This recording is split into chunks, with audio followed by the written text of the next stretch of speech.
महालक्ष्मी नमोस्तुते। नमस्ते गरुडारूढे कोलासुरभयङ्करी सर्वपापहरे देवी महालक्ष्मी नमोस्तुते। सर्वज्ञे सर्ववरदे सर्वदुष्टभयङ्करी सर्वदुःखहरे देवी महालक्ष्मी नमोस्तुते। सिद्धिबुद्धिप्रदे देवी भुक्तिमुक्तिप्रदायिनी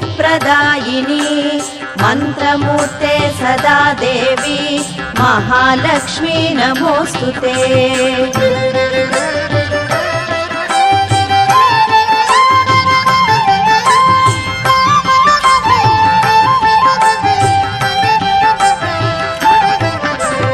आद्यन्तरहिते देवी आदिशक्ति महेश्वरी योगज्ञे योगसम्भूते महालक्ष्मी नमोस्तुते। स्थूलसूक्ष्म महारौद्रे महाशक्ति महोदरे महापापहरे देवी महालक्ष्मी नमोस्तुते।